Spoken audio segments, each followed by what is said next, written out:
Hello everyone and welcome to the Grow Final. In the beginning of the year, there's always a certain feeling in the air. An atmosphere, a communal willingness to look at ourselves and say, I can do better, I can improve, I can grow. That is the spirit of this competition. Grow is about people that are willing to pursue an idea at all costs. Not because of the probability of the success, nor the polished state of the product, but because of their fundamental belief that when they do venture out into the deep, dark unknown, that their ability to learn, to adapt, to grow will always persevere. And while 11 weeks is hardly enough to prove the feasibility of their ideas, it is plenty of time to test their conviction and dedication. So, without further ado, let's get this final started.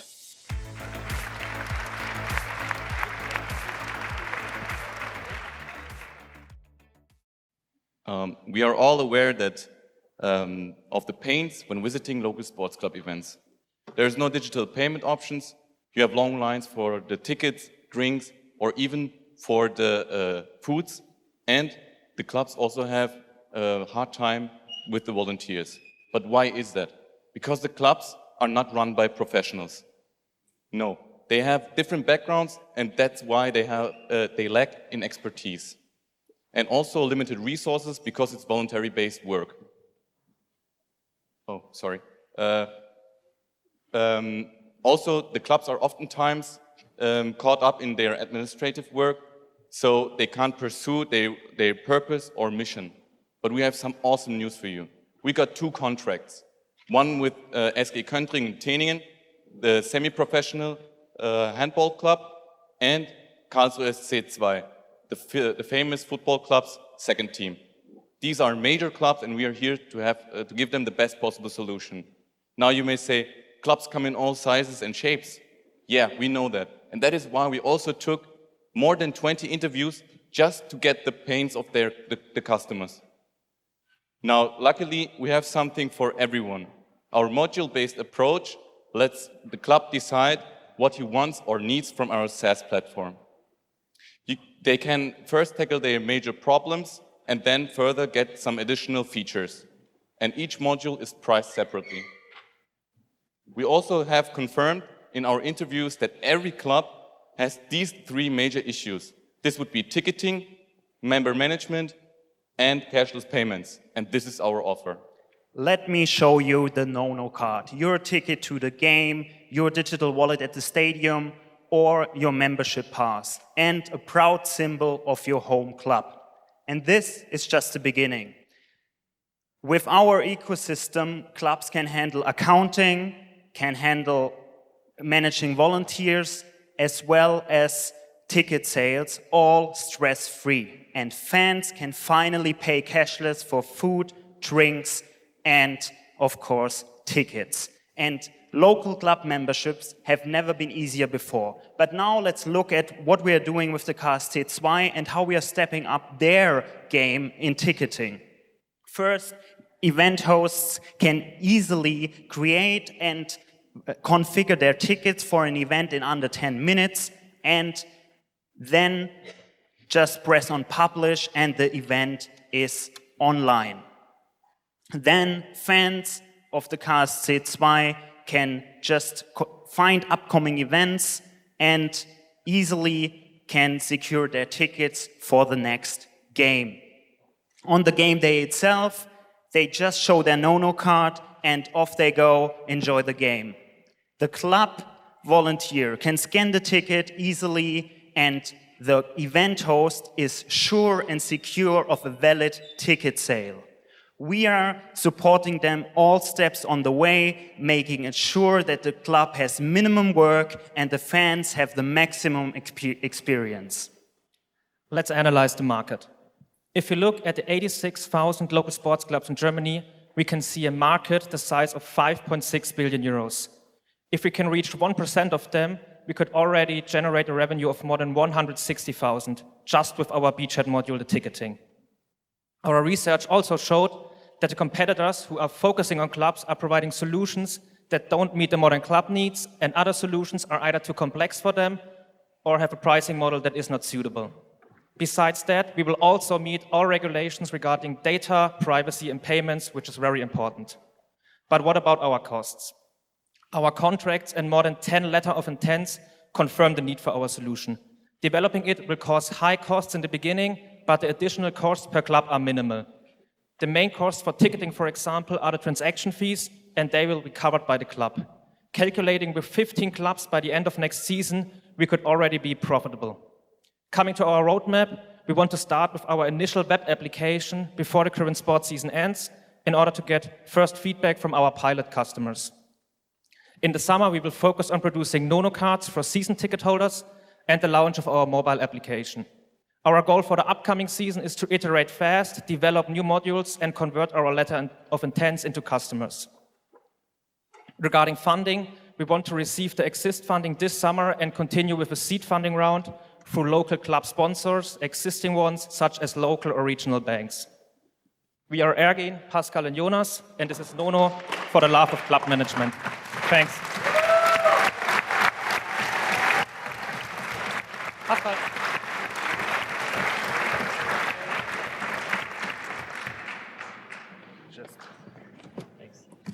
They work with NFC. You can check your phone, then you have our details.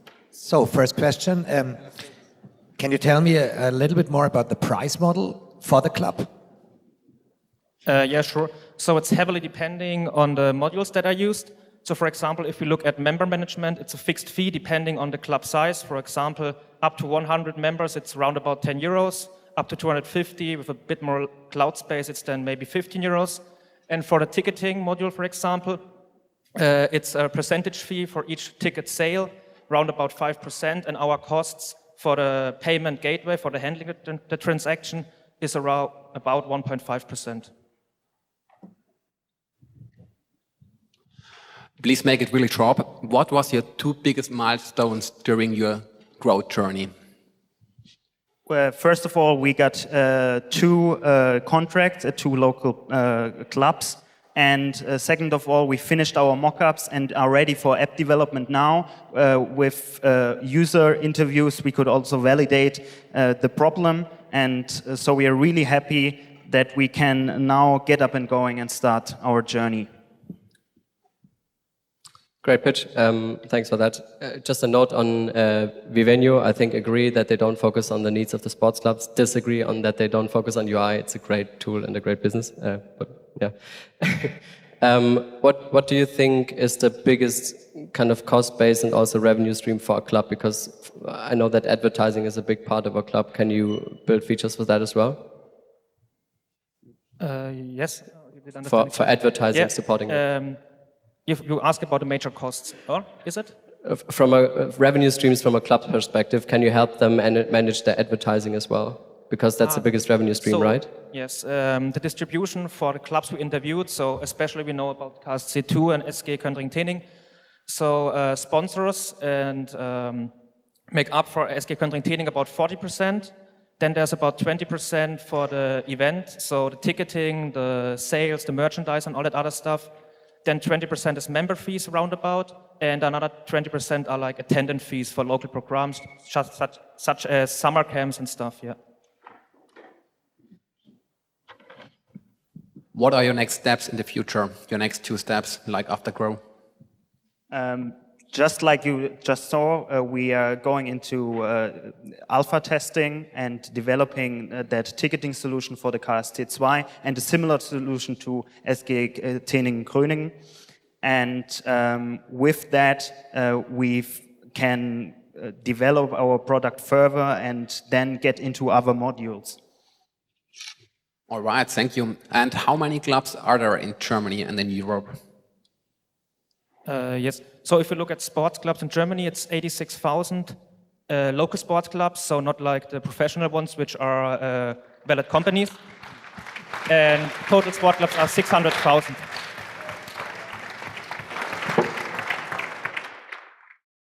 Hello, everyone. Thank you for having us. We are the founders of Nightlife, and we're here to present you our innovative solution for the question, where are we partying tonight?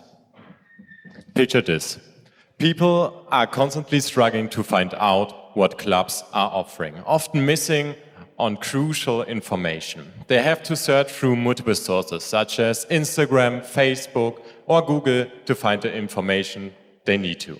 Of the flip side, there are clubs and event organizers facing the challenge reaching a wider audience. Through traditional methods of customer acquisition, they reach the wrong demographics at high costs.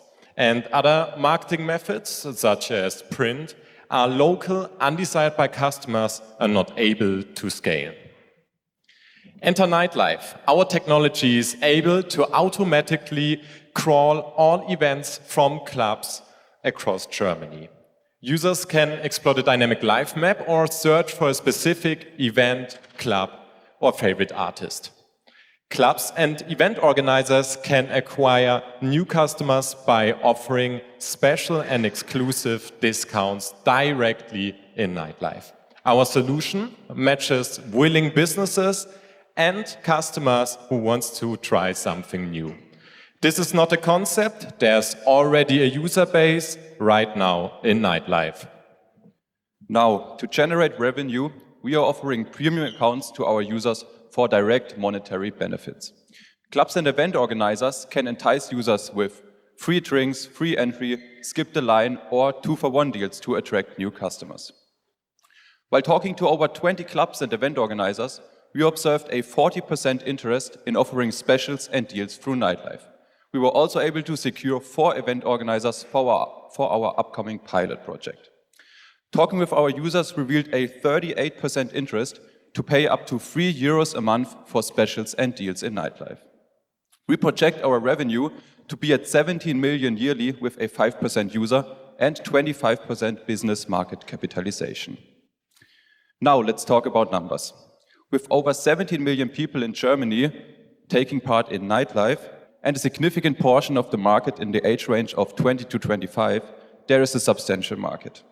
Across Germany, there are more than 2,000 clubs with regular events and 15,000 event organizers. The total addressable market is about 5.7 billion in Euro, with our SAM in Germany at 460 million euros. With our business calculation, we estimate our sum to be at 17 million euros yearly. Now, with over 6,900 downloads, a high retention rate of 15%, and over 2,100 monthly active users, we already established significant growth on our exponential trajectory. Since Grow Midterm, we were able to almost double our user base, and until the end of the year, we want to reach 100,000 installs with 1,000 paying customers. Until the end of 2025, we estimate to reach our first 1 million customers. During the duration of Grow, we've introduced multiple user-facing features, such as our anticipated bar feature and user notifications. In a big marketing campaign here at KIT Campus, we reached a wider audience and we asked them for feedback on our product.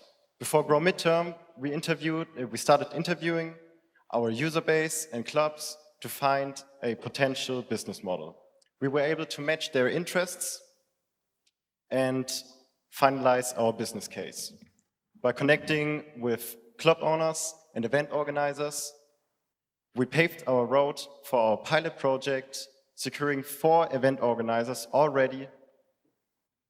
We plan to continue our journey after Grow with our premium user release. We will make more user exponentially, and we will expand into all of Germany. Finally, let me introduce you to the team of Nightlife. We have Tobias, studying computer science at KIT as well, and having 3 years experience as a software engineer and interning at IBM. We have Tom, specializing in design and having 7 years of work after him, and me, Lucas, studying at KIT as well, computer science, and having 5 years of industry knowledge.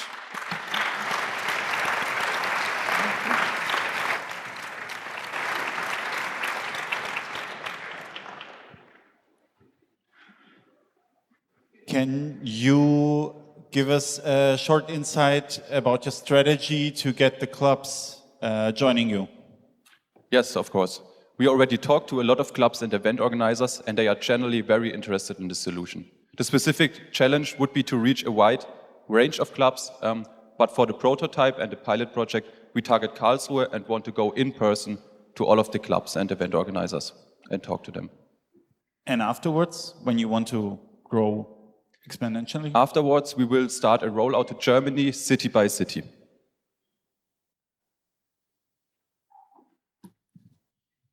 What do you think will be your biggest challenge before you can launch? We already launched, so the product is already live. Okay. But probably the biggest upcoming challenge will be the rollout to all of Germany, as it requires people on the ground talking to clubs and event organizers. And will there be a free version also, or do you? Okay. Yes, so the current version of Nightlife, which is already downloadable, is free and already has 6,900 users. Okay, and afterwards there will be no freemium model?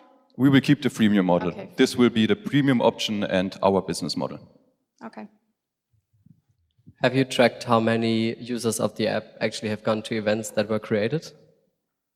We have the metrics, but I don't have the numbers currently. Okay, thanks. Are there any competitors in the market? Yeah, kind of. So there are no real competitors in the market right now that cover all of Germany from the club side. That's our specialty. There are some competitors that are in specific countries. For example, there's a big one in Berlin, and there is also a big one in Dortmund. And you also mentioned the high customer acquisition cost for clubs to get them on their page. What about you? How will you attract people to download your app and go on your page? Sorry, again? How will you get a customer stream on your page? Like, for example, how will you get the party people to join Nightlife? How we get customers? Yeah. Yeah, we already built a web version as well, which is driving us organic customers. We have other social media platforms giving us customers, and currently we have a pretty good cost of acquiring customers via advertisement. And what is your plan getting clubs to your app? Like, do you need money? Do you need financing? Yes, we need financing to attract a large customer base. And with the customer base, we have a big lever in talking to the clubs.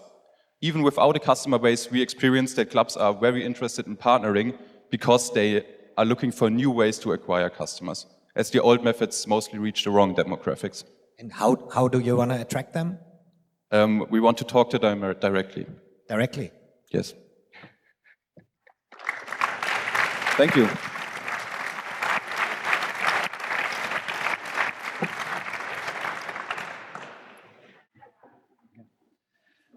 There are a lot of industry processes that require high temperatures, but not all of that heat can be used within the process. If you accumulate all that waste heat from industries in Europe, you get 300 terawatt hours per year, and half of that in Germany. To put that into perspective, with that amount, you could provide heat for 30 million households. And that is where Enersol comes into place. We redirect the waste heat from the industry into our system. There's a container filled with sand. There, the sand absorbs the heat and with that effectively stores it. At a later point in time, through our heat recovery system, we retrieve the heat again from our system and then can use it, for example, for industry purposes, or we could also use it to provide heat for district heating. Let's take a closer look at the market. In the beginning, we will focus on the German steel and iron industry, and there we are planning on achieving a 10% market share in the next 3 years, which equals 3.5 million euros. We are focusing on the steel and iron industry because there they use electric arc furnaces that operate at more than 1,000 degrees, giving us a great opportunity to sell our product. We are planning on selling our product for 30,000 euros per megawatt hour, and also plan on offering after-sale services and later on heat trading services. Okay, so during Grow, we've had 4 major accomplishments. First of all, because of Grow, we've gotten 2 new team members, being me and Max. We've also been able to finalize our proof of concept. And because of that, we've reached out to 98 different potential clients. And 4 of them turned into real opportunities, where we're going to have talks with them in February to see how the business relationship goes from there. We've also been able to secure funding for our minimum viable product from Gelb and Junge Innovatoren, and we're going to work on that during the next few months. Our proof of concept works by using graphite insertions into the container, and that will optimize the heat transfer to the sand. Using that technique, we're able to charge the 90% of the container in 2 hours, and we're able to discharge about 80% in 2 hours as well. And in the future, of course, we want to make that a little quicker. With that being put out, so Henry just showcased you the POC. So this is the makeshift that we have that is currently ongoing at ITES. This also underpins our master thesis, so 2 of them being onto this. So once we come into the market, how exactly do we compete? So with the data points, the first one that we have is Kraftblock. It's a German startup, and they claim to have a novel material, which is about 85% recyclable. We, on the other hand, can have 95% as we are just using sand. We have Energy Nest. Energy Nest utilizes concrete, which has a volumetric heat capacity of about 47 kilowatt-hour per meter cube. This was stated in one of their research papers. We use that exact same formula. What you get with sand is we can be 5 times higher. Lumanian is another German startup based in Berlin. For 10 megawatt-hour unit, they would be needing about 108 meters square. We would love to take a guess from you here, but we are short in time, so I'll be straightforward. We can be a crazy 18 times smaller. So that is just half the size of a parking lot. The projections are pretty straightforward. By the mid of this year, we would like to be done with our MVP, also get our patent in.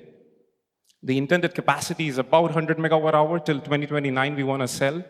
So we would be needing a north of about 500,000 euros. This would give us a cumulative profit of about 1.5 million euros by the end of 2029.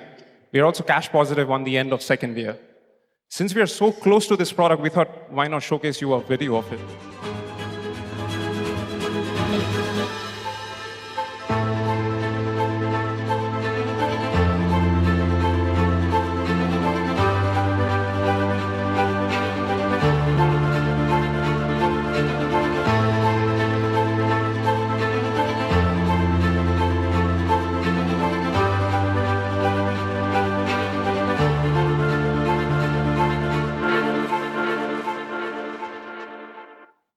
With that being put out today, I would encourage every one of you to think differently. Humanity started off with commodifying gold. Now we are in the verge with crypto. In the midst of all of these climate change, why not think of commodifying heat with this technology?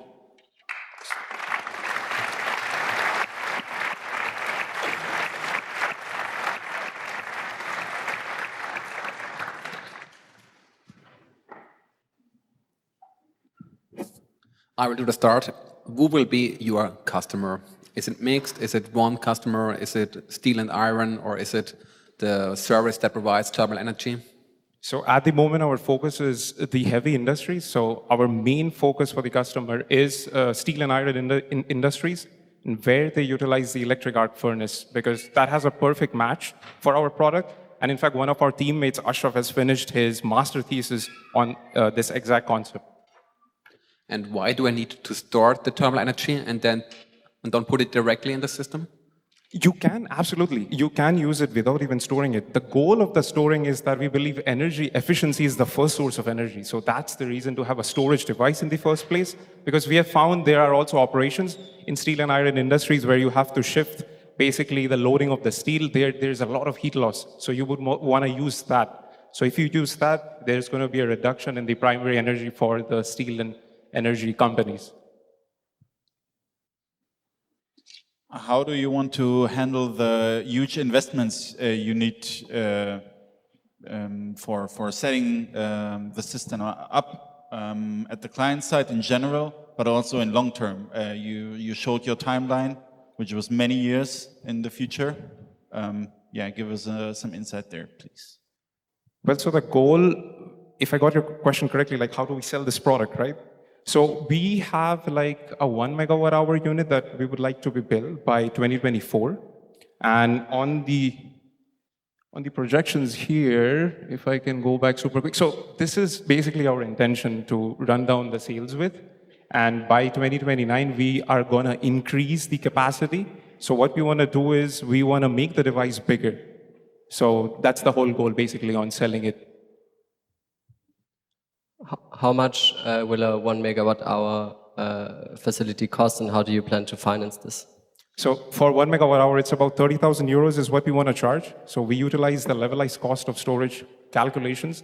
We then put up with the O&M calculations as well. And from that, we got to know, okay, 30,000 is like an ideal spot, because we also check the prices that the competitors are selling for. So should be ballparking about 40 to 50,000 euros for, let's suppose, the steel storage containers that we have. So in that range, I think we can be half basically what market can provide. Do you have any patents or IP on your technology? We are working on it. So we are with it in ITIS in Campus North. So we are currently active with a professor. And as we go along with the proof of concept, we think that there's going to be this innovation component specifically on the design element as we produce the system that we get a patent for.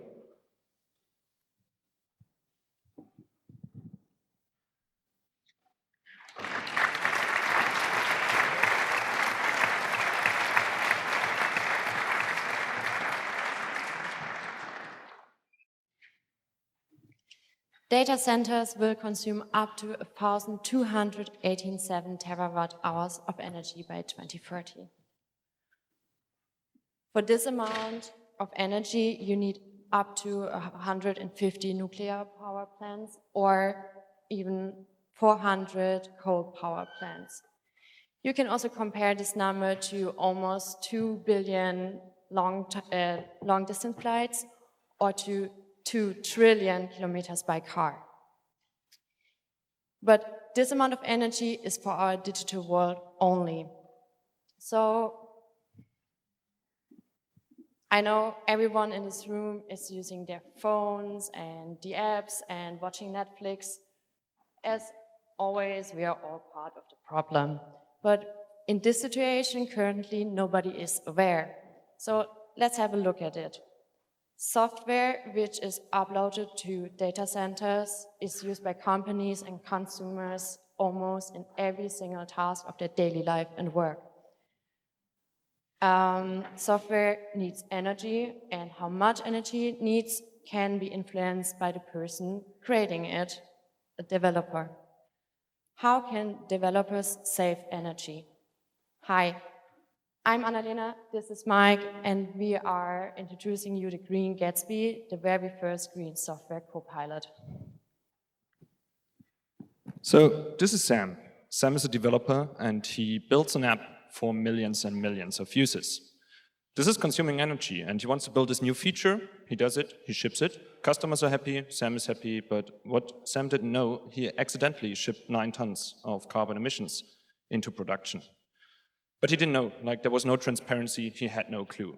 Using the Green Gatsby, Sam would be able to propose his changes to Gatsby. Gatsby crunches the numbers and analyzes the potential impact on the carbon emissions for the infrastructure that is being used, for the devices that the end consumers are using, and says to Sam, hey, are you really sure you want to ship that to production? And Sam is like, yeah, no, do you have a suggestion? Our AI is able to analyze what could be potentially done to decrease the amount of carbon emissions for the code that you are providing. And with that fashion, he can launch a new sustainable feature. You might ask, what's necessary to get started using the Green Gatsby? First of all, we need to have all the base data. This is the office, the employees, the travel expenses, everything that counts towards producing that software. And we put that into a large configuration file. That's quite a lot, but a lot of companies do have this data. Why? They are required to report it starting this year, at least the big companies.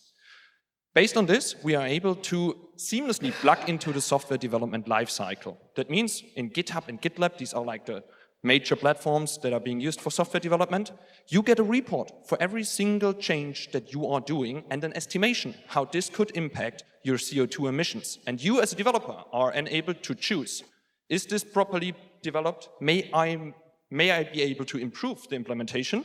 And I do have the choice and the transparency. And using AI, we are able to analyze at which part we can improve, for example, the carbon emissions. The market doesn't look too great, to be honest. It's 50,000 EU companies and 10,000 non-EU companies who are forced this year to do sustainability reporting, and we are targeting those. 11% of them are using GitLab and GitHub, so we end up with a serviceable obtainable market of around 760,000 euros. And this is where we get started. So we try to do our Copilot offering for developers for 8.50 euros, which is far less than the usual software development Copilots that are currently on the market. The technology is large language models from OpenAI that we are using for that. Since starting at Grow, we got two first interested parties who want to test out our solution and would be willing to provide feedback to further enhance product development. We identified 2,400 companies who might be a good fit to use our solution, and we nearly are able to launch our first version 1. To go to the market, our goal is to have an open source launch. We first want to make it visible to the developers, providing our technology, the base calculation, to the software engineers. Secondly, we monetize on the Copilot capability, so developers are able to afford, if they are able to afford it, to invest into sustainability. And last but not least, for large companies, we are tracking hundreds and thousands of repositories and provide a condensed report. So nobody currently cares, but now would be the perfect time to start tracking your carbon emissions for software.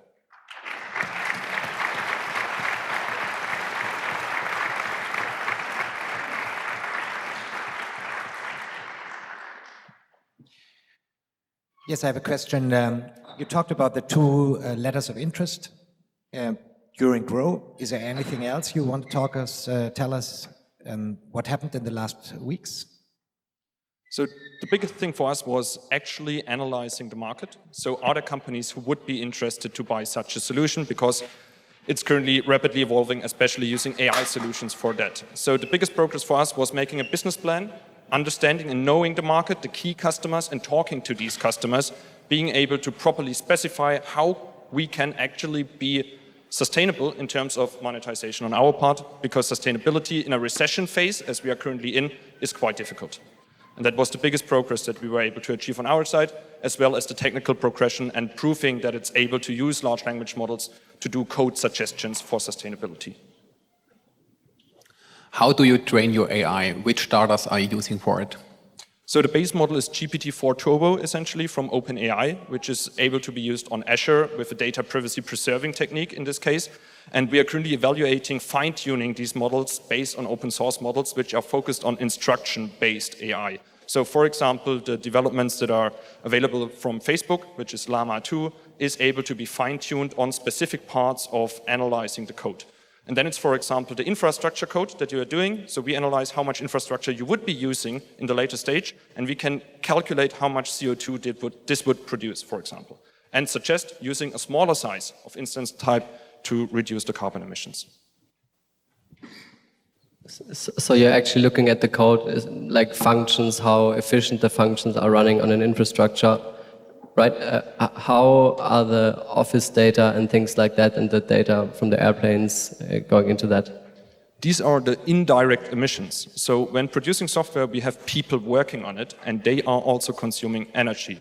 So this is the indirect part also affecting the software, and depending on how many employees you have, how they travel, for example, you can still calculate it down on a per year basis on the software that you're creating with that, and that needs to also be considered. So it's the indirect emissions in this part. Okay, but if you have millions of users, that probably would be the bigger part of the emissions that you're creating by changing the code, no? I didn't get the question, sorry.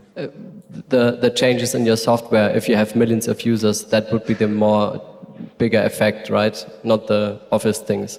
It's especially the infrastructure in terms of cloud infrastructure that you're consuming, and then also the efficiency on the end device you're running on. So if you're talking about mobile apps and you're consuming, for example, AI capabilities in the future, this is also consuming a lot of energy. So it's both parts at the consumer side and also on the server side.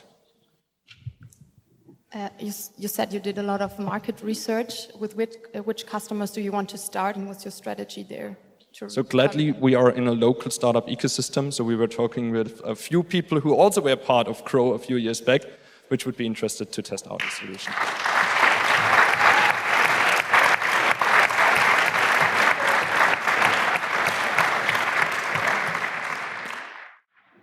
Climate change is a big issue. The yearly emissions are decreasing way too slowly, and even if we match the plans of the Paris Agreement on reduction of CO2 emissions, we need a lot of compensation of CO2 to reach our goal of 1.5 degrees increase in temperatures.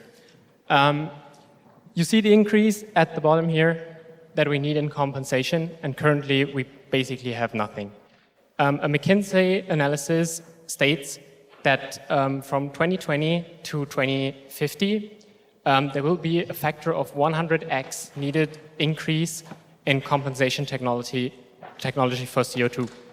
The current technology is hardly scalable because it mostly relies on, for example, reforestation that is really limited in scaling. So that's why we have invented Starshade. Starshade is a satellite that is located between the sun and Earth that is meant to block sunlight that reaches Earth to cool Earth. With this technology, we are able to cool Earth, and by doing so, we compensate CO2. The satellite is composed of a foil that is extremely thin and lightweight, that is held by an ultra-lightweight support structure. With this design, we are able to scale up to the size whatever we want to compensate carbon emissions. So theoretically, with this modular design, where we can put one satellite next to each other, we are able to compensate all the emissions humanity emits. And in addition to this, because we're not like the current projects that focus on not emitting CO2, we can reverse past emissions by just launching more satellites, which will come in handy when we fail our goals like we keep doing all the time. But what does this cost? Since the satellite will be launched with the rocket from SpaceX, we can use their data they give us on, they give satellite developers like us on launch capabilities to calculate cost per satellite. Currently, with the data they give satellite developers, the compensation per shade will be 6.05 million tons of CO2 per satellite. Cost consists of two parts. One is the satellite itself, the other part is launch. Together, this will come to 9.05 million euros per satellite. In total, this gives us 1.49 euros per compensated ton of CO2. This equals less than half a cent per liter of fuel at the gas station. But how do we get this to market? This sounds great, but we need to earn money somehow. But actually, it's quite easy. We sell carbon credits on the established carbon credit market. The carbon credit market is quite huge. It's valued at $87.9 billion and is growing at astonishing 14.2% per year. For a European startup like us, it's quite a good position because the EU market share is actually 76.1% because we're pushing green technologies quite a lot. The market consists of two parts, the voluntary and the compliance market. The voluntary market is basically free to enter for everyone. The compliance market is strongly regulated and hard to enter for compensation, but also yields way more money. But even in the compliance market, we can get a 10-30 times the cost of our satellite in revenue. So how do we pull this off? The idea sounds great, but we need a plan to get there. The first and most important step has already been done. The basic development of the satellite model that I'm not able to show because we plan to patent it in the future. The feasibility of the satellite, of the technology that includes, for example, stability, the compensation, the blocking of the sun radiation, and the cost, and many more factors impact on environment and stuff. After this step, we will run a fundraising round because we will need money to pull off the future steps. Those will be quite expensive because the first one will include simulation. We will simulate the launch, orbit, stabilization, and the deployment of the satellite. After this, we can test the individual parts we need for the satellite until we finally assemble, test, and launch the final satellite. Between all of these steps, we will run fundraising rounds because we will need money to develop the satellite. Thank you.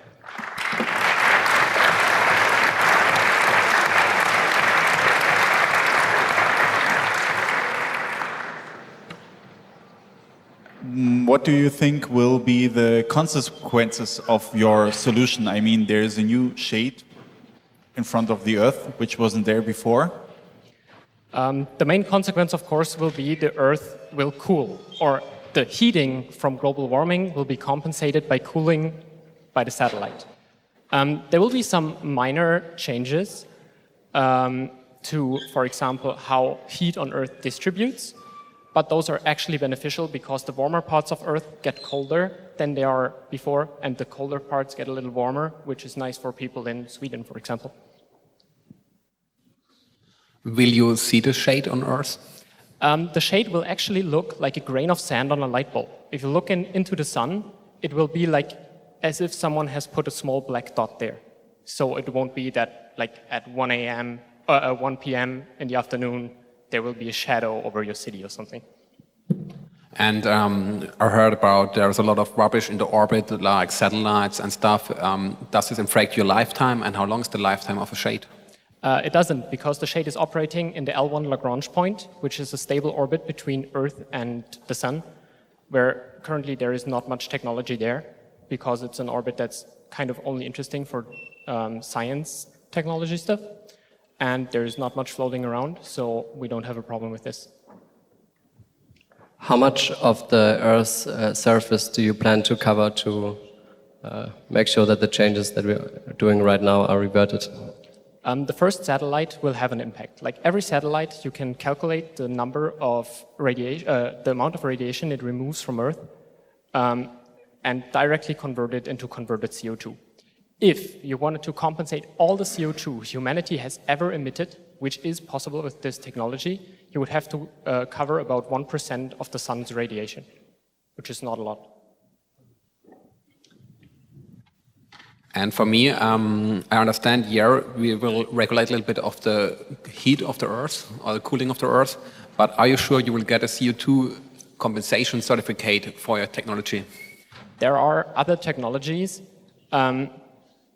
that is currently being worked on, like for example, reflecting sunlight from the surface of the oceans that are also aiming there, so I'm quite confident that this is not a big deal. You now seem to be a solopreneur. What will you need therefore? Yeah, I'm definitely working on building a team, because right now I've been working on this from a scientific standpoint, and I'm trying, like during Grow, I've started to build this as a startup company, and I'm currently intensively looking for people knowing satellite technology and also the law aspect to push patenting further.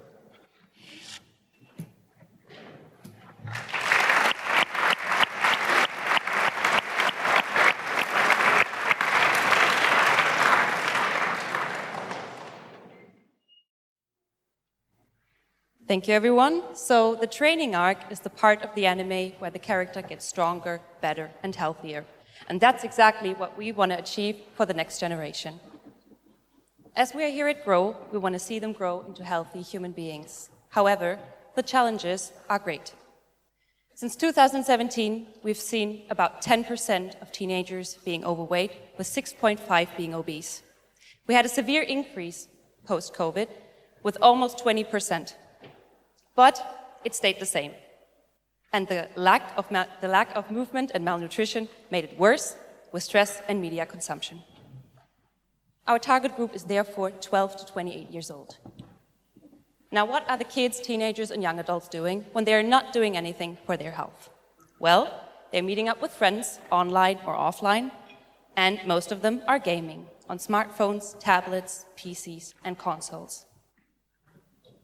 And what are they looking at? What are they watching and playing? Many of them are using anime, and that makes total sense, because they find themselves as the protagonists in exactly these scenarios. So how can we use this trend for teenage health? We created Training Arc, a gamification for fitness. We're using the storyline and leveling part, a ranking and rewarding system with a gaming buddy to engage young people in exercise, movement with professional instruction and group exercise. What could that look like? Well, you pick a storyline. You can either become a ninja or a samurai. You choose your storyline, and you can become the ninja you've always wanted to be. Then you can see the stepping stones of your storyline. The gameplay is pretty easy. You start with the first sequence of a video to get to know your characters.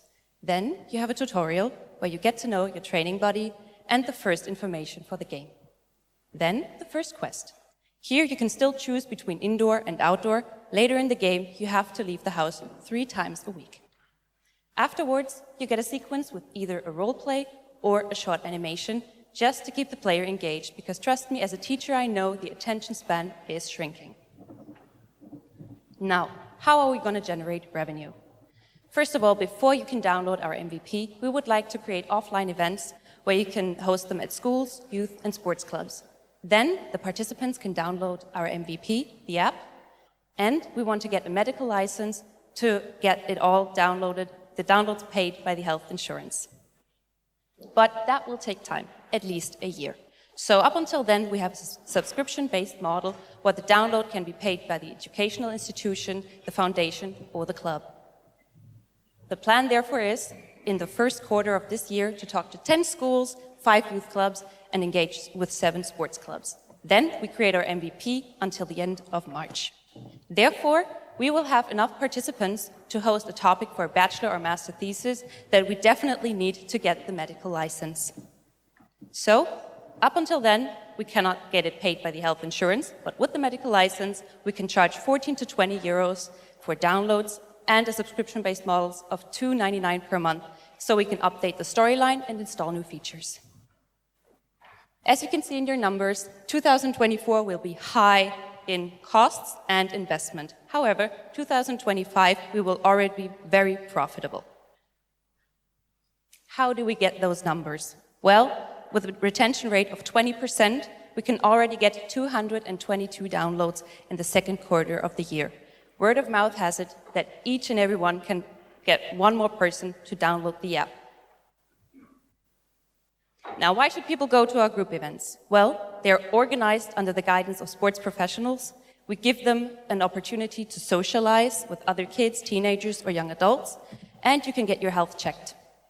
We can then cooperate with climbing parks or calisthenics parks, fitness centers, swimming pools, and all of these different stations can be integrated in the storyline. The groups can be formed to take up challenges together. This is a possible application style. You get a user profile and an overview over your storyline. We have a ranking system, depending on how engaged you are, and for the mental health approach, a breathing exercise. You can upload and you can sign up for more events online as well, and you get a nutrition part where you can get easy and healthy recipes. If you're interested, check out our landing page where you can find more information. This is our team. We are Training Arc, and we believe that the best investment you can do is to engage young people in a healthy lifestyle. Let's do it. We're ready.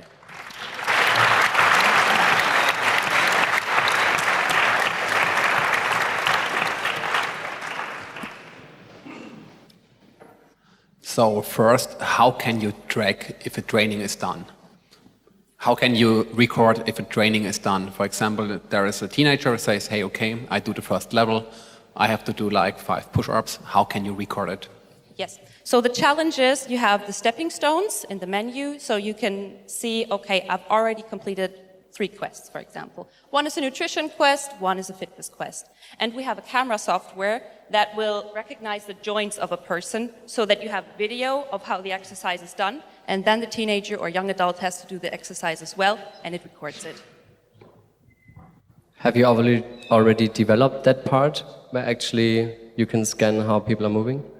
Well, our MVP is being outsourced. We do not have a programmer in our team. So therefore, we outsourced it to a company in Mumbai, and we had a meeting on Monday, and they confirmed that all of our features in the menu are possible to be programmed. What is the designated age of the pupils who's going to use it? Our target group is between, we say teenagers and young adults, because I know that a lot of young people, myself included, watch anime as well. So we've been thinking about creating storylines where the challenges are either harder or easier, depending on the age that they are signing up for. So, well, for kids it might be too difficult yet, but I'd say 12 to 28 would be a good target group. Have you done a customer survey? Do they think it's cool? Is it a cool game? Yes, so as a teacher, I've talked to my students, and most of them are very engaged with it. They are waiting for it to drop. And also, I've asked study colleagues, and I've asked in youth clubs, and they are very interested. So it's not a written survey, it's more of a presence. How did you decide to monetize via the DIGA app and not getting, for example, the parents to pay for the app? Yes. As a teacher, I see more and more that the money gap for the parents is increasing, and we want to have a social impact as well, so that it's not only depending on the parents' money, but that it's entirely up to every child to get healthy nutrition and exercise. As a part of an insurance company, I have to ask, like, have you asked the health insurance companies? Like, did you get an answer? Yes, so we've talked to health insurance, and they told us that they would love to see us in their innovation program. We're currently applying, and chances are pretty good, but of course we want to get the license so that the health insurance has a basis for the payment. Which one is it? Techniker Krankenkasse. Okay.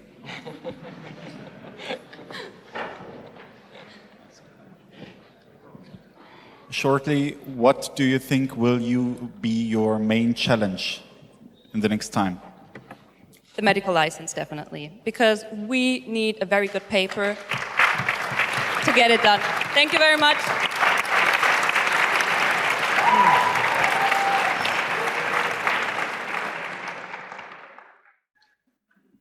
Hi, we are EQUI, and we are here to simplify employer programs. Let's face it, employee stock option plans, or short ESOP, are important for every company. You need to offer them to attract and, most importantly, keep the best talent on the market. But they can be quite complex and confusing. Starting with the drafting of the contracts, you need to be familiar with the different types of employer participation. You need to make several appointments with your lawyers, which can be costly and time-consuming. And once created, you will lose track of your shares, and you don't know how it's distributed, and the employee is left with a pile of paper, not understanding his terms, and most importantly, the value of his shares. Communicating this is just an additional effort. So that's why we created an online blockchain-based tool that will cover everything around ESOP. We provide an intuitive, guided, and most importantly, AI-supported process to create your own contract quickly and cost-effective, step by step, while we are managing all of the legal work in the background. This will be 70 times cheaper and more than 20 times faster than your regular lawyer. And by creating and tracking all of the contracts, we can provide a perfect overview of the share distribution to the company and clear visualizations of the conditions and the value for the employee. On top, we have developed a legal construct to ensure massive tax savings for the employee as an additional benefit. I'm Ben. I developed several data-intense tools for a private bank, an e-com startup, and the university. And on top of that, I consulted large corporations on modern workplace and digital strategy. Hey, I'm Merlin. I'm studying industrial engineering and management at the KIT with a focus on product development and the digital economy. I'm an incoming master's student for the Sustainable Management and Technology program at the TUM, and I have completed my internship in a digital strategy consultancy and a corporate VC. I have more than 2 years experience as a head of project management team. We are supported by great advisors with a range from serious founder, PwC legal advisors, as well as tax advisors and specialized startup auditors. In Germany, more companies will offer ESOPs from this year, thanks to the changes in the legal framework under the Zukunftsfinanzierungsgesetz. To achieve the best product market fit, we are developing iteratively a customer value proposition to offer a value-based pricing at the launch of our product and to meet the need of the customer, right? This has already shown us that the companies, our customer, want different functionalities and different pricing strategies. We have calculated our market size based on a competitive analysis. The average revenue is about 1,500 euros per year per customer, this resulting in a sum in Germany about approximately 70 million euros. According to a survey by the Deutsche Startup Verband, more than 80 startups either already offering ESOPs or want to offer ESOPs due to the changes in the legal framework. Therefore, our sum is the startup market. In later stages, we want to tackle the cooperation world to make ESOPs a matter of course in Germany. As you can see, EquiSolution is the only one on the market that covers all the components of the value chain in the ESOP process, from guided IE-engaged contract creation to tracking the ESOPs for the customer and for the employees to tax optimization for the employee. Lawyers only offer the contract creation and no additional service. That's why we want to see them as a partner and not as a competition. So let's take a look at our growth since kickoff. We spontaneously jumped in at the kickoff event just with a rough idea and tried to validate it until the midterms by having more than 10 interviews. We then decided to pivot away from it to our recent idea, which we now finalized in more than 15 interviews with startup founders and employees. We're developing right now the MVP by the design thinking approach in 4 pilot projects with startups as sparring partners, and on top of that we have 3 more LOEs. We want to take off with Equi in the next month. We want to launch our website, gain more leads, and to build the best product on the market, iterative and user-centric. And last but not least, we want to found the Equi GmbH.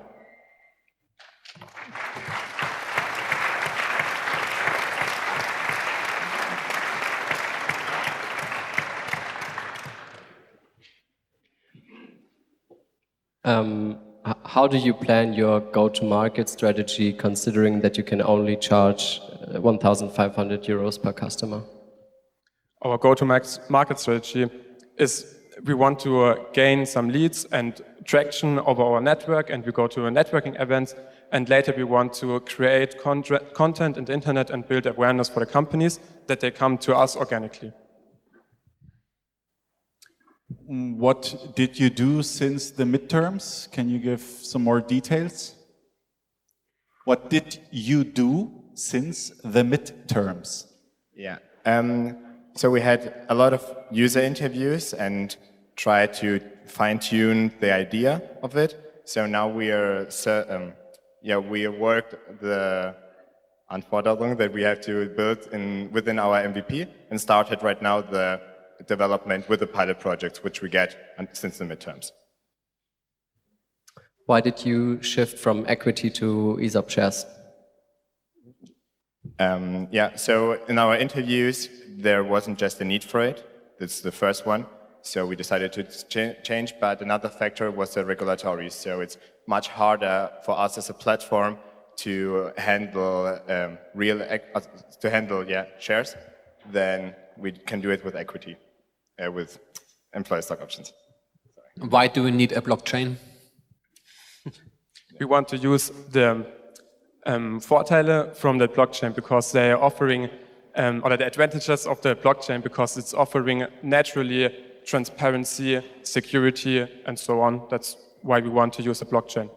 Traceability is also one of the big advantages. And you also mentioned taxes as one of your MVPs. Can you please highlight this one?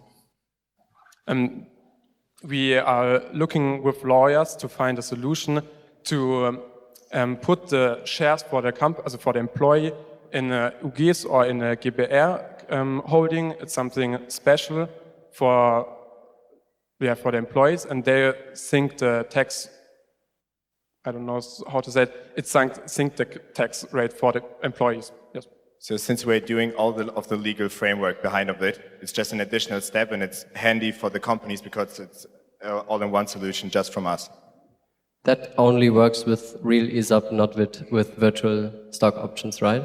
Yes, it's only with ESOPs or not virtual stock options. Okay. So it won't work for companies with established option plans? Sorry, I didn't So it won't work for companies with established option plans already? Yes, we can only handle their ESOP plans in our platform, but not their tax optimization.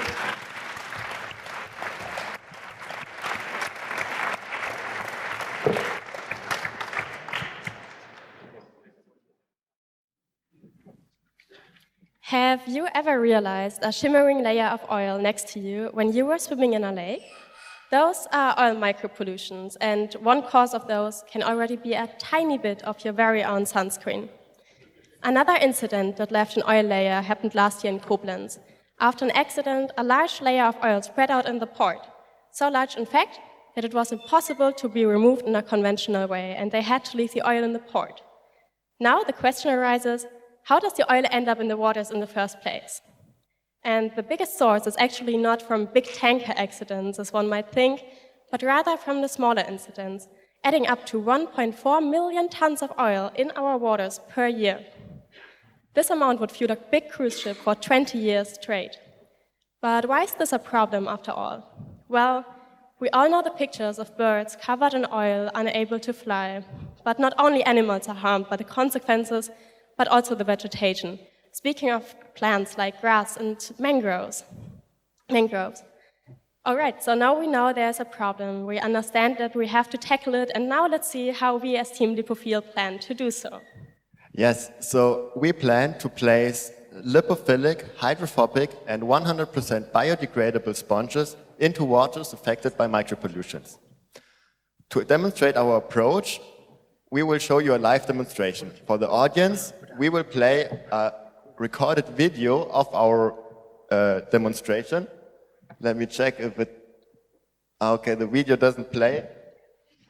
But anyways, the jury will see it. So we have a containment with water, and we'll put some oil on top of the water.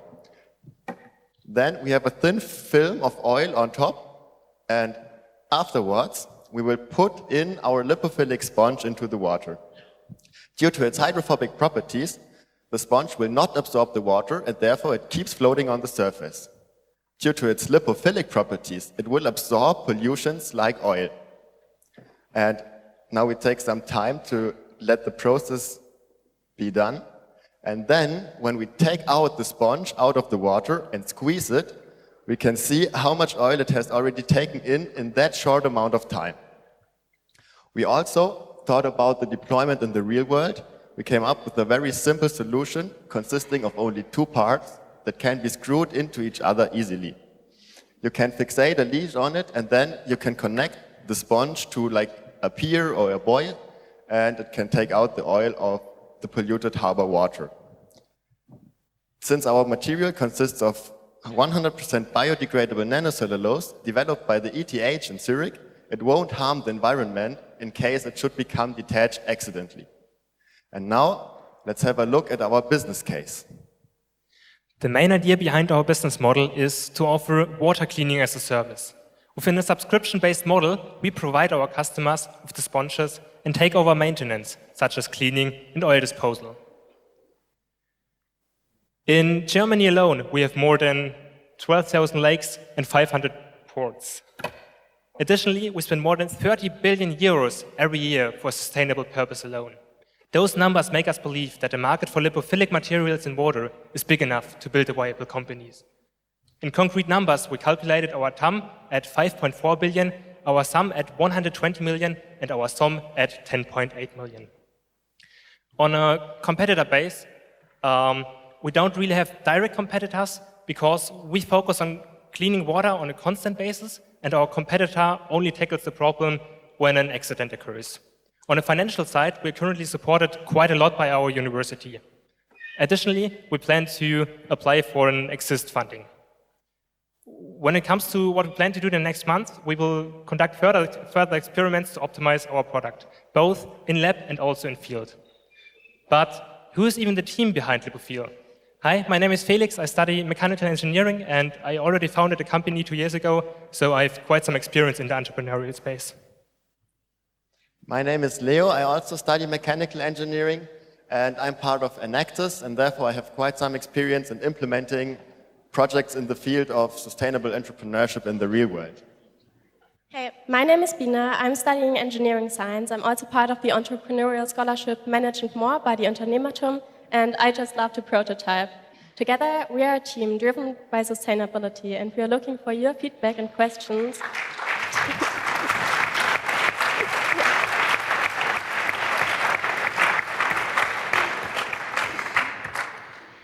Okay, first question. who are your customers? Because it's like an emergency product, I would say. Like when there's oil in a haven or in the Rhine, then we need your solution, but we only need it for emergency. Like, is it the government? Is it port? So we have two big groups of customers. One are the private port owners and private owners of lakes, and and the second big group are the governmental institutions. So those are the two big groups we have as customers. But I would call you and say, please send us an emergency group and send us like an LKW of your sponges. Mm-hmm. Yeah, so like explained, it's based on a subscription-based model. So you only have to pay us, and then we take care of the rest. We deploy the sponge, we take care of the maintenance and the cleaning of the sponge, and Also, just to clarify, you mentioned emergency. It's not like for emergency, like fuel leaks or something. It's more like a continuous cleaning of minor fuel leakages that gather up and sum up in the end. You said you don't have any competitors, but I'm sure there are ways how to clean waters right now. So what is your unfair advantage for those? It's just a different kind of market. So our market is cleaning oil or cleaning water on a constant basis. So the sponge is constantly in the water and tackles really small amounts that get into the water, because you don't call the fire department if you just drop a few drops of oil in the water. And the competitors, they focus more on those big accidents. And that's basically the big difference. Is the constant monitoring, so the little waste that happens each day, actually a cost problem for the ports at the moment? So do they have someone coming in on a regular basis at the moment to clean it? It depends. So if you have bigger oil pollutions, then you have to pay for it to clean it. But for those smaller pollutions, at the moment you don't have to pay it, but it still destroys the environment, and that's still for the environment a bigger problem than for your costs itself. I agree, but from the business model perspective, right? How would you incentivize your customers to pay for the product then? And maybe to add on that, we also plan in the next few weeks to talk to the Untere Naturschutzbehörde here in, or where we come from, in Munich, because they currently can't track how much small oil comes from the tankers, and maybe they can kind of create that incentive for our product. Cool.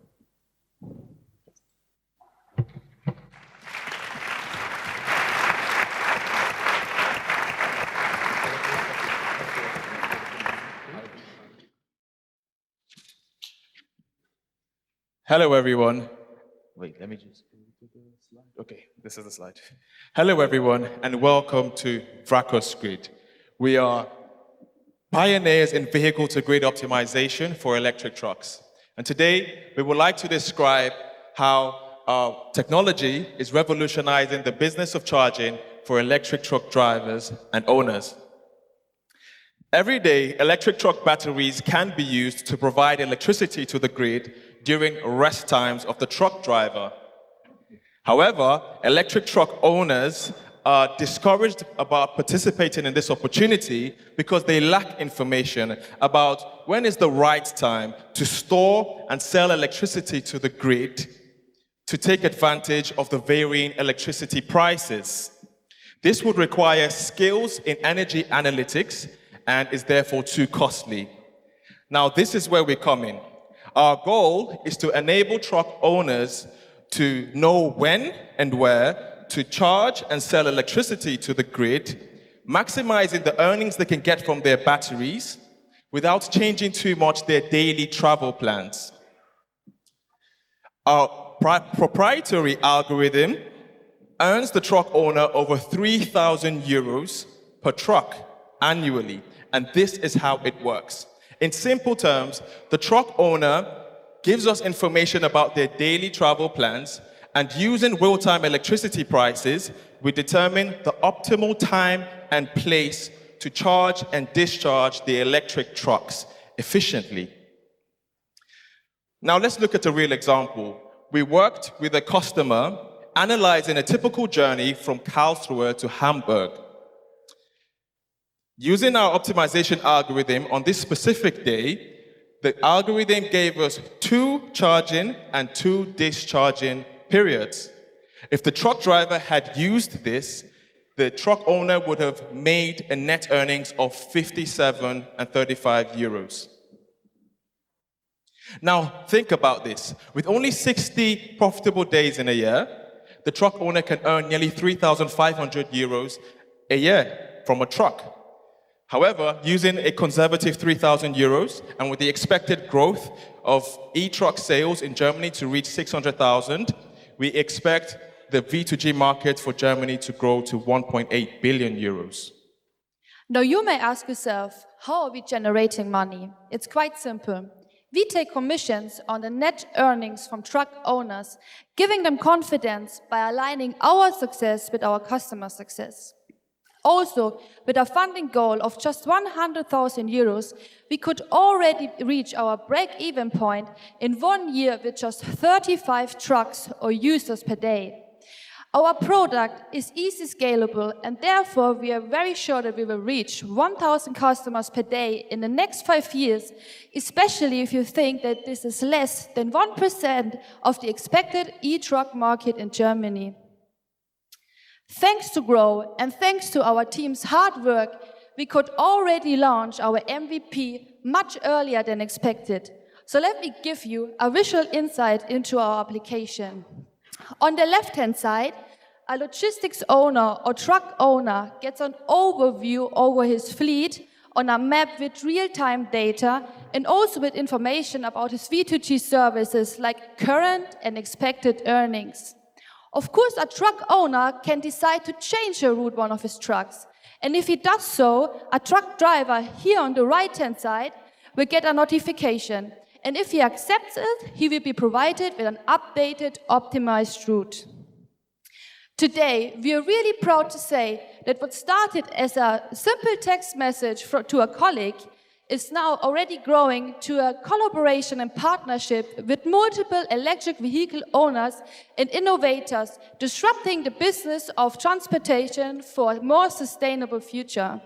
We increased the size of our team already, and we also have an endorsement from KRT. But what we really like to emphasize today is that we already started our patenting process and already got 2 customers, a construction firm and a logistics company, which already has 40 trucks in their fleet. Now, Wahid, let's continue with our next steps. This is our next steps, including 4 milestones. We will seal a joint venture agreement. We hire 3 more software developers, and mark your calendar for December 24 when we release our product certification.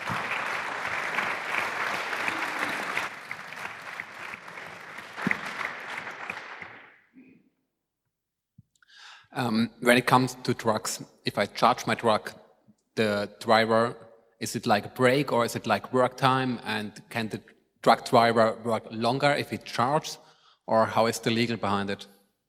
So first of all, by law, truck drivers are given 11 hours of rest. However, there's still other rest times in between. And apart from that, in the weekends, they have about 45 hours of rest. Now, this is the times that we want to use. And so when we optimize it, it's almost as if it's a destination on the app. So they have to then go to that location to charge or discharge as a destination in order to be able to make money with our optimized schedules. And when it comes to battery lifetime, is there an effect if I have a lot of charging and discharging? So this used to be a famous myth by the OEMs. And what you find now is that they're giving warranties for companies who are still getting involved in V2G technologies. And basically what happens is that we can actually improve the battery depending on the optimization. Now, this is actually part of the key of our technology, which makes it proprietary, is that we are taking advantage of this knowledge to, first of all, massage the battery, at the same time still make money for the truck owners with the batteries. What is your ideal customer in the moment? Is it logistics companies? For us, our ideal customers, logistics companies. We have looked at other customers as well, and we signed an MOU with a construction firm. and they do internal logistics for themselves. And we realized this is also an opportunity to work with construction companies that have their own trucks as well, because as long as the truck exists, we can use it for V2G. Our focus right now is basically large battery vehicles. If this is a truck or if this is a construction car or whatever, it's basically not as important as long as we have enough battery capacity to make it usable for V2G services. Where can I find charging stations for trucks? At the moment, like I saw on the map, like charging stations for trucks. Yeah. Like are there already a lot of charging stations around, or how does it work? Very good question. So as it is, there is a limited number of charging stations because especially for vehicle to grid, they need these huge chargers for trucks. And so already companies, like the company we're speaking to, are planning to build their own vehicle to grid charging stations within their own company. So because they already have trucks parked there, they can then use their trucks for V2G within their company. However, there is policies that are pushing for massive growth in the charging infrastructure in the near term, and we are trying to take advantage of that, which is why we have very conservative assumptions for the number of customers we can reach.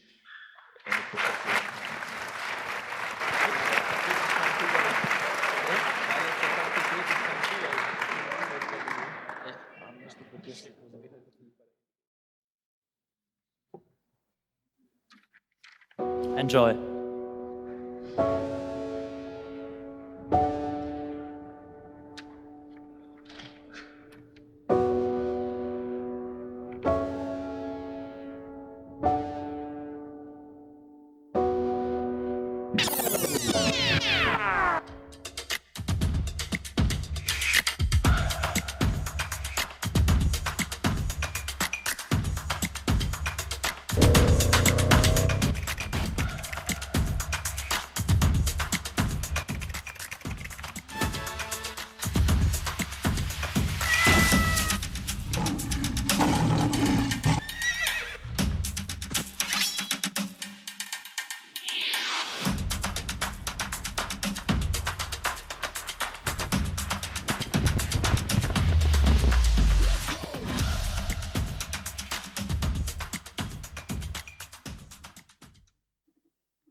So the last videos and clips you have saw are 100% generated from our own artificial intelligence, Zenka. So ladies and gentlemen, imagine a world in which every one of us can create his own content, videos and films just from home in a few minutes. Welcome to a world with the artificial intelligence of Zenka.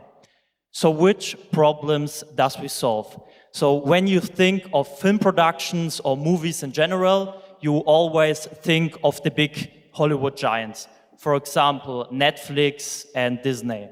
That's because to create a really good film, it requires a lot of money, time, expensive actors, and the right locations to film. So with Zenka, that's the past. So with the Zenka software, it will be able or possible for everyone to create own content just from home with our text to video generation. And the results are amazing. So 80% less time is required, 70% less costs, and the big advantage, you don't need a professional team because the AI is your best employee. So how it works exactly? So just write a storyline, so simple sentences, and with the help of our Zenka chatbot, simple sentences rephrases to a professional film script. Then insert it into the AI generates the film or video for you, and the cool part, you even can generate money with selling it on our own marketplace. So here a concrete example. This is Michael. He doesn't have the budget or actors to create his own film, but he really loves to do that. So he uses Zenka. So this is our user face. So Michael just have to type in his storyline, and with the help of the Zenka chatbot, a really good film script will be generated, and while sitting on the couch, Zenka generates a cool movie. How big is the market? The market is very big because Zenka offers a cross-market solution. The generative AI market is growing quickly, and it will be worth over 100 billion in a few years. The entertainment industry is currently worth 2.3 trillion, and the complete addressable market will be 2.5 trillion. So our target group are influencers, film producers, and all people who want their dreams to become reality. We have transactional participations as a source of income, and also monthly subscription models and advertising partnerships. There is competition, but they just offer individual solutions. For example, Midjourney generates only images, but we have the entire package. We also give effects. So what could we optimize during Grow? So we started just with simple animations, and now we have real-looking and moving characters. We've also programmed the chatbot who enables simple sentences to a cool film script. Also, we have over 250 users registered, a big community, and 10,000 people are interacting with our content. We have also several investors that have supported us with a big amount, and our next steps are launching the beta. Thank you.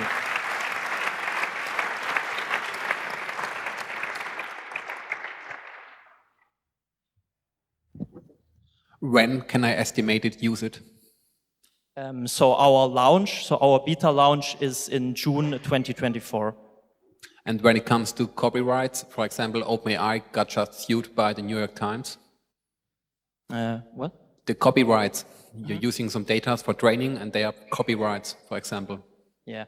So the cool thing is that the generator generates really new footage and videos. So even if it's like a bit a part of a real scene that has already generated, it is not confirmed by the copyright because it's generated new. Connected to that a bit, what would happen if you write in a script of an already existing movie? The whole script. Just imagine you put the whole script into your AI, what would come out? Mm-hmm.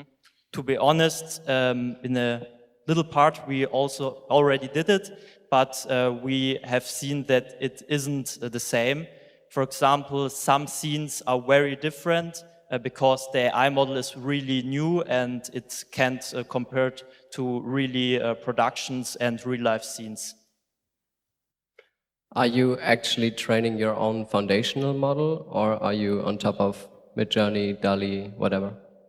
So we have a completely own, but we have also like 7 different models. So we have all already built on open source programs, but also our own programs from our IT team. So it's a combination.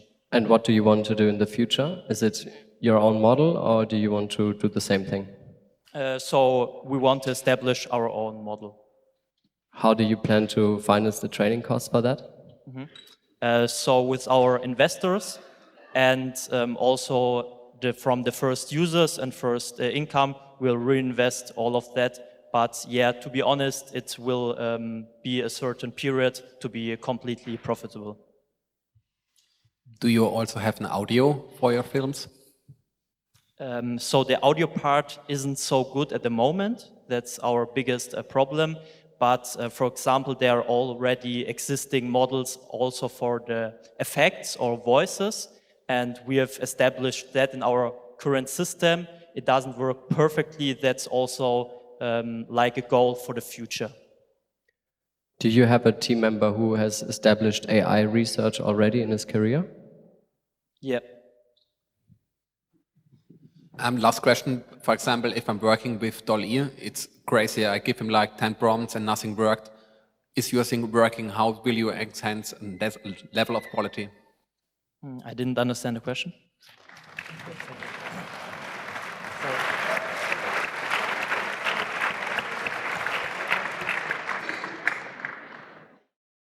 So now, in the very end, I will tell you maybe a little bit about the organization that made this possible. And first of all, I want to say we now saw 10 really cool ideas. And to me, it's a bit bittersweet because honestly, I think all of you have really cool ideas. But we live in a society where when we come up with really cool ideas, a lot of people tell us it's not possible, right? Our parents are like, no, that's too risky, that's not gonna happen, ooh, and the doubt keeps coming up, yeah? And I think it's very difficult to believe in ourselves when the people around us don't. And that's why at Pioneer Garage, I think it's very important that when you come to us, there's only one thing in my mind, and that is how can we help you, you know? How can we make that idea of yours become a reality? And I think a very important thing to have in mind is when you have a crazy idea, what we are going to say is, that's crazy, now how are we going to make that happen? And if we look at the history of PG, that's how a lot of our projects became a reality. Just a bunch of people that decided to go with it. And so yeah, let's look at our startup tours, which is there a picture. Somebody came and said, you know what, I want to travel the world and I want companies to pay for it. So we said, that's crazy. Now how do we make that happen? And now the next startup tour is going to start in 2 months and they're flying to Japan and South Korea and they barely have to pay anything because we made it work. Yeah. We have a really cool incubator and workspace. It's ridiculously large. We don't even know what to do with all that space because some guy before me said, you know, we need a really cool co-working space and we want startups to work there. And instead of saying no, we said, that's crazy. Now, how do we make that happen?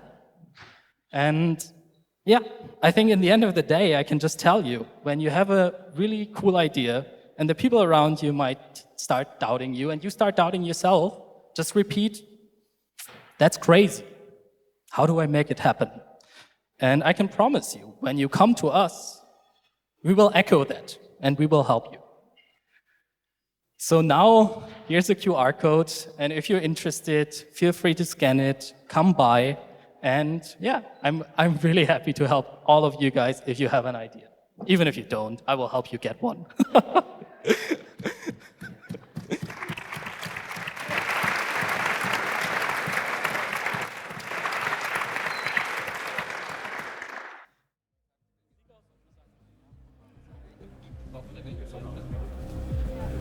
So we will start now with the ceremony. Please take a seat. Thank you so much. Thank you for staying with us. And first of all, we would like to introduce all the teams to come up on stage. Now the jury is your friend and not your enemy anymore.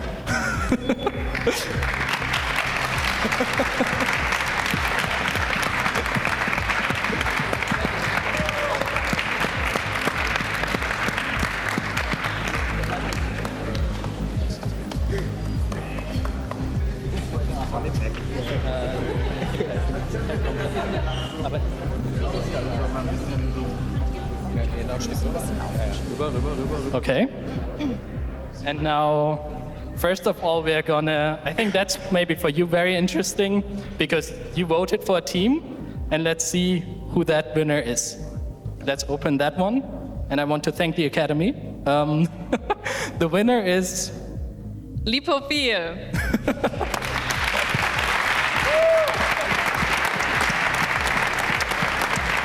Would you like to say some words?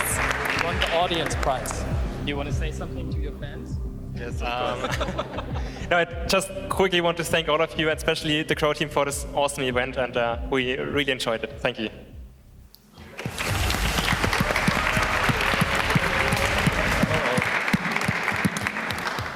So now that we have announced the audience prize winner, we will continue with the Impact Award. Maria, would you like to say some words about the Impact winner? Yes, my pleasure. Hello, everyone. I'm the co-founder and co-CEO of Impact Hub Karlsruhe. Together with Anton, we support sustainable businesses in Karlsruhe. and also worldwide, because there's 110 impact hubs in the whole world. And we're really honored that we could choose one of the winners with a special sustainability focus in their business model. I can already say the winner team has a man in their team. And they have a really creative idea, and they target a problem that is very urgent and that will only grow in the future. And they help people, and they have a special target group that they help to get more outside. So congratulations to Training Arc. You're the winner of the Impact Award 2023.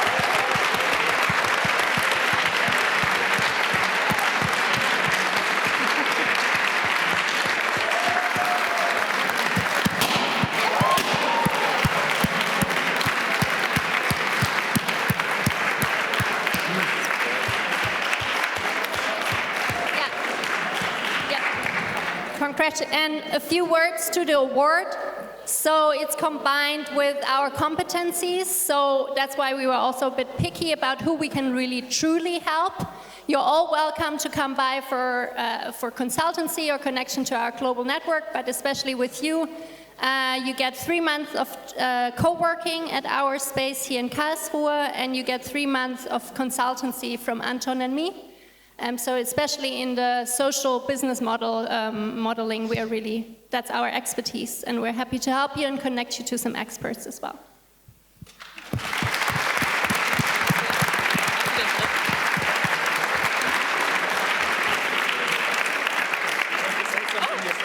Yes, of course. Thank you very much for this prize. I think that our next generation is the best investment that we can actually do and give to this world. Thank you, everyone, and feel free, if you're interested in the position of a CTO, feel welcome to contact us. We're very happy to hire. Thank you very much, everyone.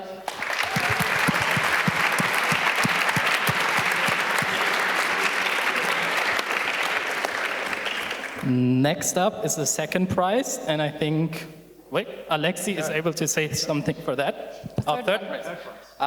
It's a long day and I'm not good at counting. So third prize. Sorry, Isabel, you're very important. No worries. So the third prize goes to a business idea with a huge vision, which we really want to see to come to life. And it tackles one of our biggest problems we have right now as a community. So the prize goes to Starshade.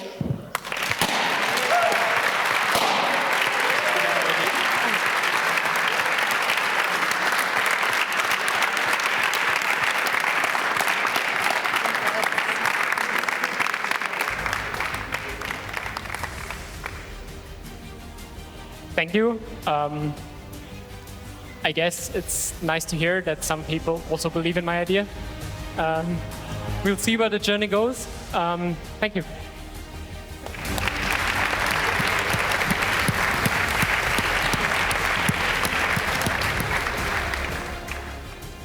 Now, let's see, first prize. No, I'm kidding. Second prize. Alexi, do you want to have the honors? Yes. So the second prize will go to a team that will hopefully help us to transition to more green supply chains. Congratulations to the team of Vakos.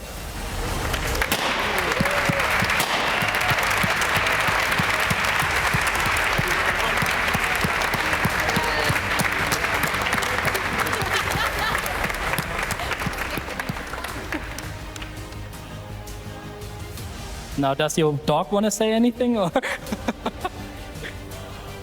Yeah, thank you very much for voting us second place. We are happy to revolutionize the future with sustainable transportation. So thank you very much. We are happy to show you more of ourselves. Thanks.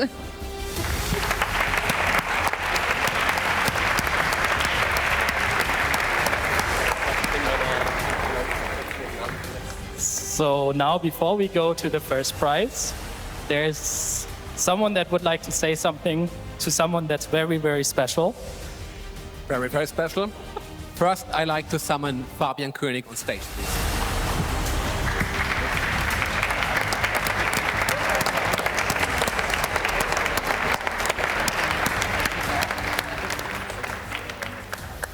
thank you very much. It's been a pleasure to organize this event the last 11 weeks.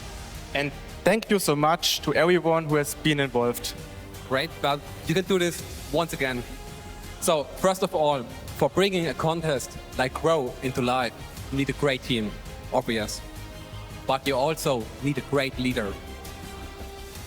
And a leader empowers his people, let the people grow. Bring together teams, mentors, the jury, and even you here to our event.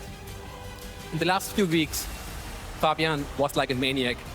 If you were in a meeting or a talk, you can feel his fire, his excitement for Grow. So, I'm a scientist, I studied at KIT, and I'd like to do a little test if you're still awake. Dear audience, I need your support. Can you please stand up?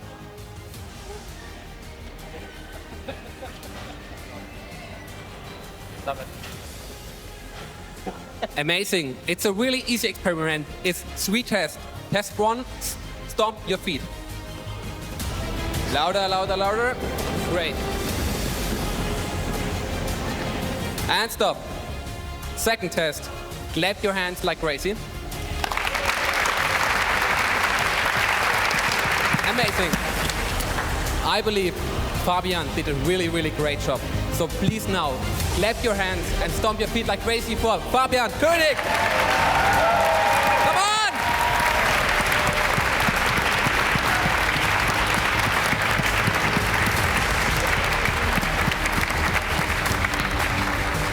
And now your sentence. I say it again. Thank you very much. It's been a pleasure to organize this event in the last 11 weeks with my team. And thank you very much to everyone who has been involved in this. Thank you.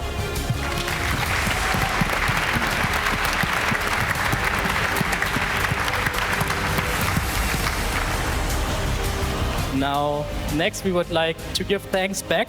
So thank you very much to the jury. We also have some, I mean, it's not as great as that speech, but we also have some little gifts for you guys. So can we get the wine bottles for the jury? Let's go. You get wine bottles, but the deal is you have to finish them tonight.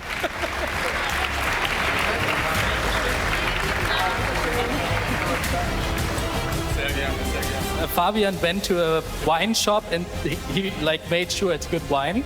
So I hope you will enjoy it. He put an emphasis on that. Okay, so I think now it's time for the first prize. Maybe something even before that. I bet you guys are all hungry. Oh, true. I love how the music stopped. That was actually like it was planned. Well, it's a very important topic, so let's talk about it. So it's about pizza. So we will have pizza after this event finishes, like in 5 minutes. So please stay here, and you are more than welcome to enjoy our wonderful pizza. Just to let you know that you are not forgotten.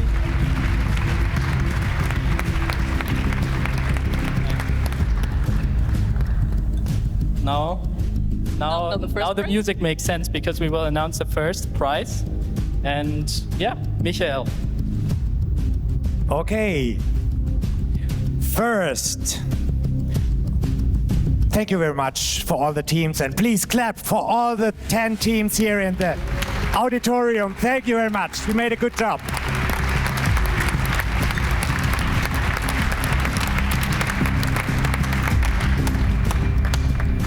As a long-term member of the jury and also long-term sponsor, I'm really proud to present today the first prize. Who won? It's a company who made, we thought, the biggest progress here in this round. Did a lot of market research, interesting clients, we thought. Who could it be? They are solving real problems. As a part of also a sports club, we announce Nano.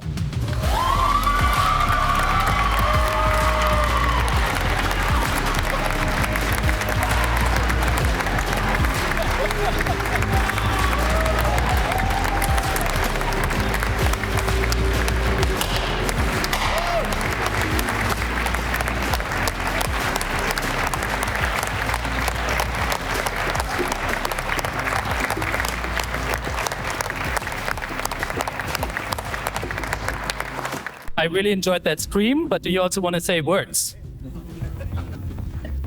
Thank you. Thank you for the jury. Thank you for all the participants here. We are very happy to win the prize. We are just going to make the community better. And with your help, we're going to accelerate everything to a better future. Thank you.